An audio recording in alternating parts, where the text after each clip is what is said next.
Hola a todos. En el día de hoy aprenderemos a realizar el procedimiento para la descripción e identificación de los suelos estipulado en la norma de INVIA 102 del 2013. El procedimiento inicia con el muestreo de los suelos. La muestra pues debe ser obtenida mediante un procedimiento normalizado para ser considerada como representativa. Hemos hablado, por ejemplo, del método de cuarteo. Las muestras deben ser identificadas cuidadosamente y el tamaño o la cantidad mínima de la muestra que se va a examinar debe cumplir lo estipulado en esta tabla. Entonces, dependiendo del tamaño máximo de las partículas de suelo, es el tamaño mínimo de la muestra de suelo seca al aire. Aquí en pantalla algunas imágenes de las muestras para el procedimiento de ensayo. Lo primero que hay que hacer es realizar una información descriptiva de los suelos desde el punto de vista de la angulosidad. Entonces, en pantalla están los criterios estipulados por la norma. Una partícula angulosa son partículas con bordes agudos y caras relativamente planas, con superficies sin pulimentar, mientras que una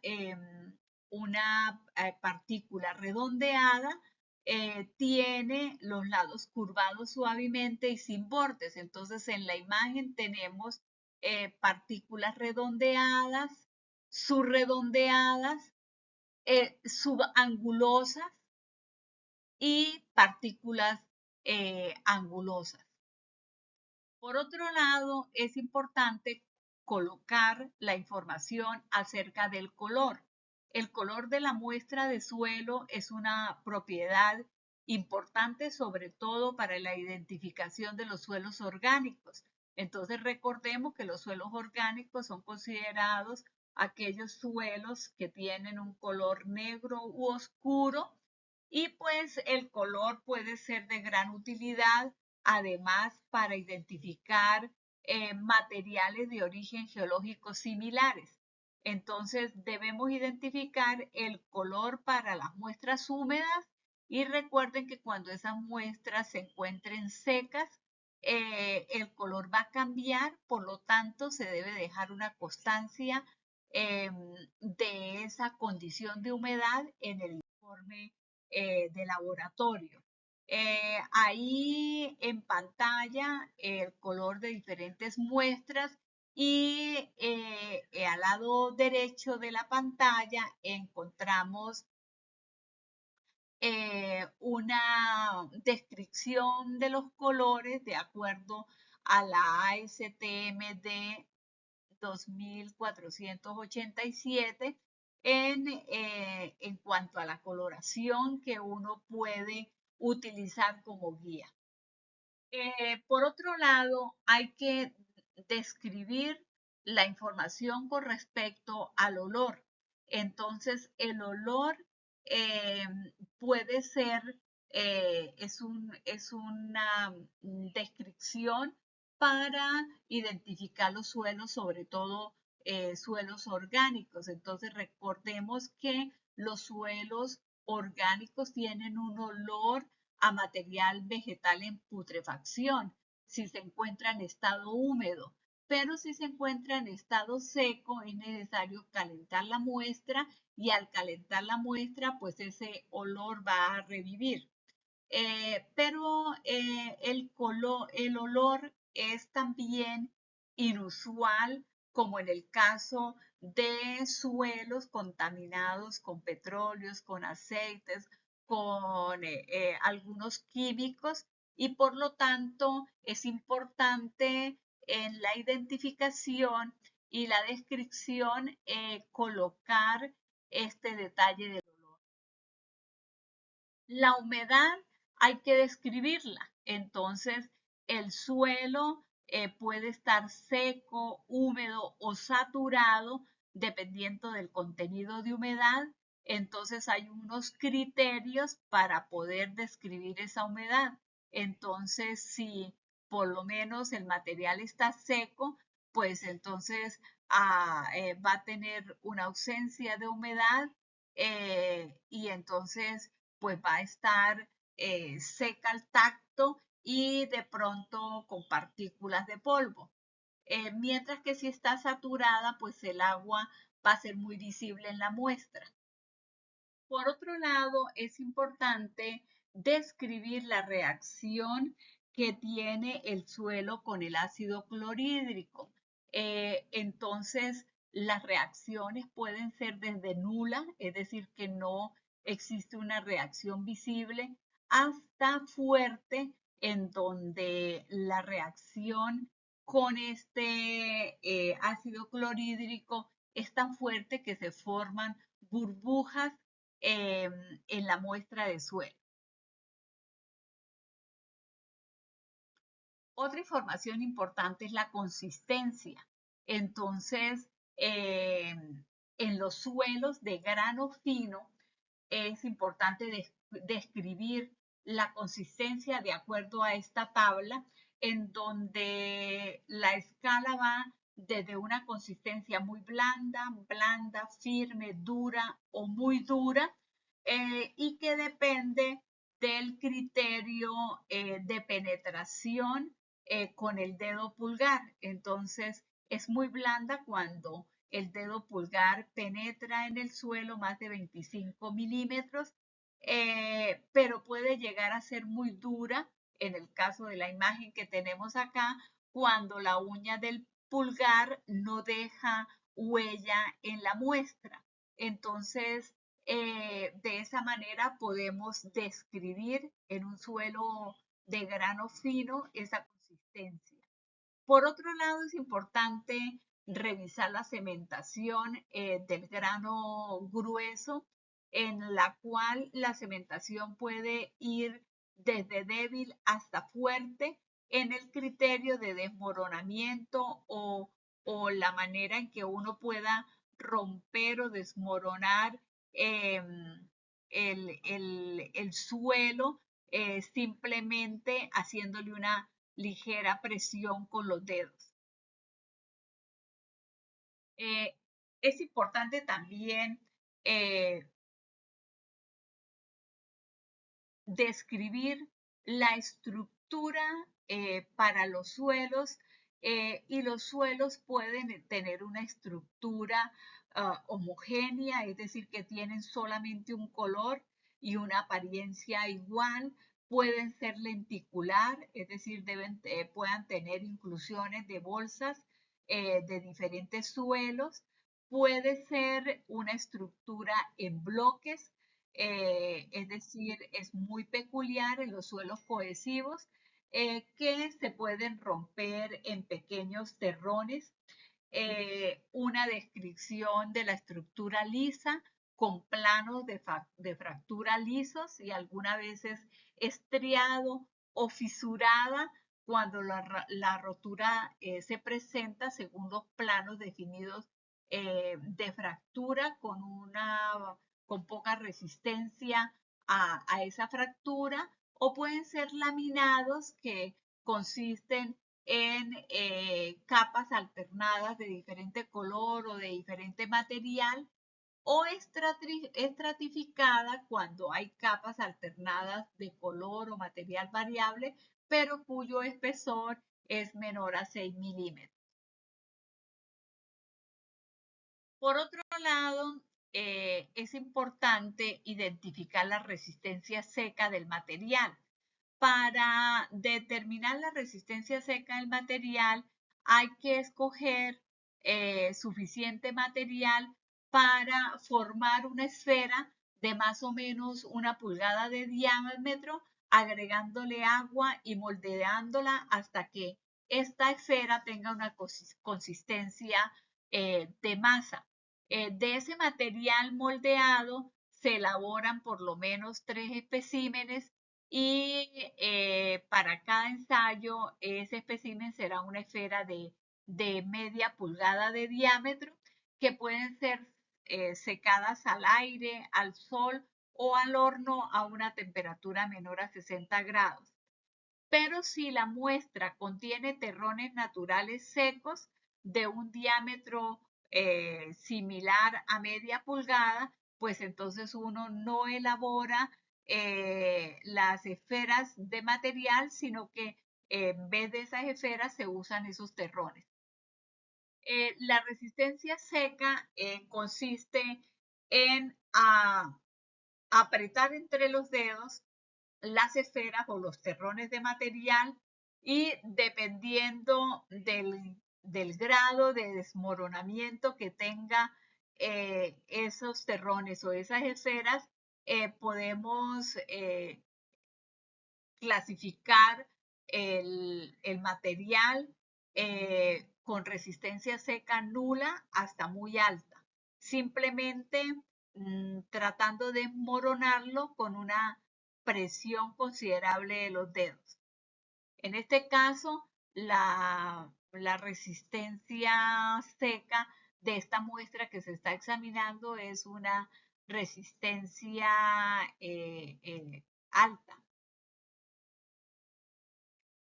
Y aquí vemos otras muestras haciéndole una presión con los dedos para determinar la resistencia. Puede ser una resistencia media a una resistencia ya.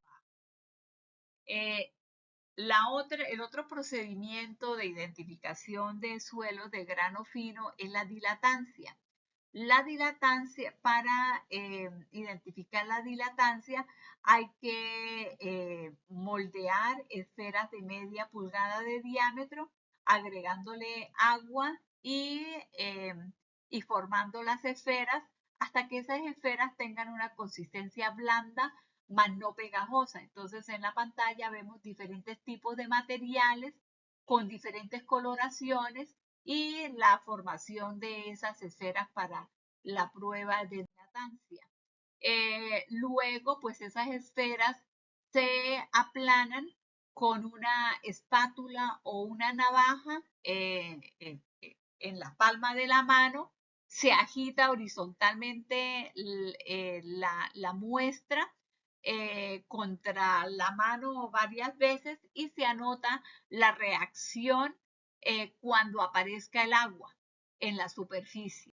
Entonces también podemos tomar ese material y apretarlo o exprimirlo, tratar de exprimirlo cerrando la mano o apretando la muestra entre los dedos y se anota la reacción que surge al hacer ese ejercicio de apretar con los dedos o simplemente cerrando la mano en la muestra. Entonces, en pantalla aparece la escala de la dilatancia que puede ser nula cuando no hay un cambio visible en la muestra, lenta cuando el agua aparece lentamente en la muestra, cuando la sacudimos, pero que no desaparece o lo hace lentamente cuando apretamos la muestra y rápida cuando el agua aparece rápidamente sobre la superficie de la muestra mientras hacemos ese proceso de sacudimiento y desaparece rápidamente al apretar. Por otro lado, está la tenacidad. Entonces, después de haber hecho el ensayo de dilatancia, lo que se hace es tomar esa muestra y enrollarla con la mano sobre una superficie lisa o simplemente formar rollitos entre las palmas de las manos hasta que el rollo sea de aproximadamente 3 milímetros de diámetro. Esos rollos se deshacen y se vuelven a enrollar hasta que se desmoronen a un diámetro de 3 milímetros. Cuando ya están en ese diámetro de 3 milímetros, entonces el suelo pasa, el suelo se encuentra en una humedad que está cercana al límite plástico. Entonces se anota la presión requerida para formar esos rollitos y su resistencia. Y después de que los rollitos se desmoronen, se juntan todos los terroncitos que quedan, se amasan hasta que se desmoronen y se anota en el registro la tenacidad del suelo de acuerdo a la tabla de envías. Entonces ahí en pantalla tenemos eh, diferentes muestras de suelo, algunas como esta, en las cuales no se dejaron enrollar hasta los 3 milímetros, otras más plásticas como la que aparece aquí, en la cual se pueden hacer los rollos sin que estos se desintegren y podemos llegar hasta los 3 milímetros robándole la humedad. Entonces, la tenacidad puede ser baja cuando solo se requiere de una pequeña presión para formar los rollitos cerca de esa humedad de límite plástico. Y es alta cuando se requiere una presión considerable para formar esos rollitos cerca del límite plástico y los rollitos y los terrones tienen muy alta tenacidad.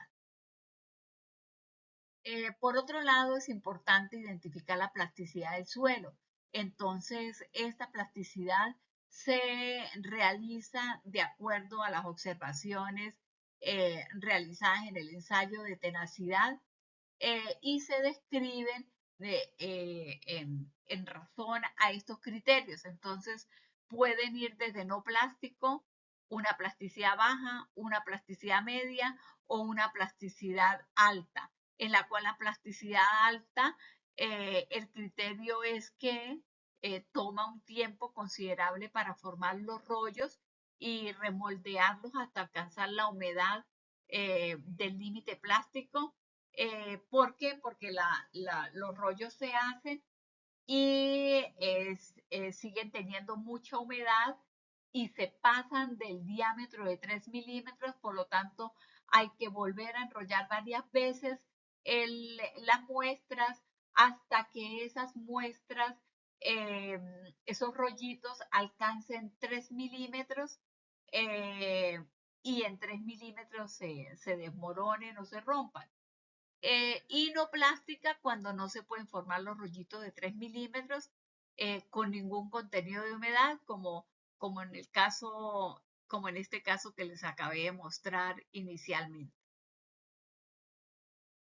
Entonces, al final, pues hay una identificación de los suelos inorgánicos de grano fino a partir de todos estos procedimientos. Entonces, ahí en pantalla están la identificación de esos suelos dependiendo de la resistencia seca, de la dilatancia y de la tenacidad. Entonces, tenemos suelos limosos, limo inorgánico de baja plasticidad ML o limo inorgánica de alta plasticidad, arcilla inorgánica de baja plasticidad, arcilla inorgánica de alta plasticidad, en la cual hay unos criterios de resistencia seca, de dilatancia y de tenacidad que ya se han realizado por otros procedimientos y en base a estos criterios yo puedo identificar qué tipo de suelo es.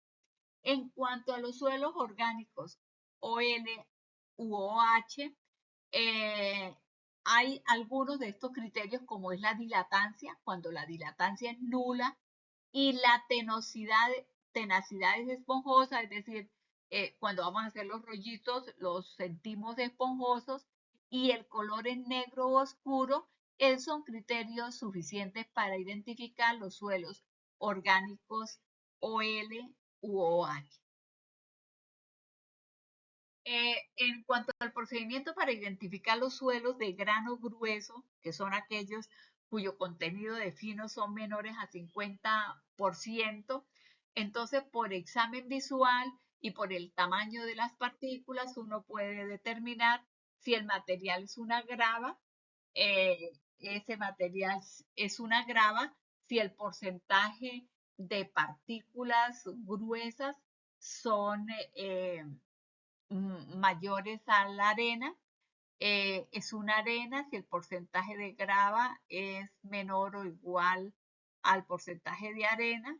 Es una grava limpia o arena limpia si el porcentaje de finos es menor o igual al 5%, y ahí están considerados las gravas y arenas bien gradadas, las gravas pobremente gradadas, o gravas o arenas bien gradadas. Y las gravas con finos o arenas con finos, si el porcentaje de finos es mayor o igual a 12%, entonces pueden ser gravas o arenas arcillosas, gravas o arenas limosas. Pero también encontramos un grupo de materiales que pueden ser gravas con finos o arenas con finos, si el porcentaje de finos oscila entre 5 y 12%. Este grupo tiene doble nomenclatura. Entonces, el primer símbolo deberá corresponder a grava o arena limpia, GW, GP, SW, SP, y el segundo símbolo deberá corresponder a grava o arena con finos, GC, GM o SC, SM. En todo caso, el nombre deberá corresponder al primer símbolo del grupo más las palabras con arcilla o con link. Por ejemplo, si es un GW rayita GC, entonces se llamaría grava bien gradada o bien graduada con arcilla.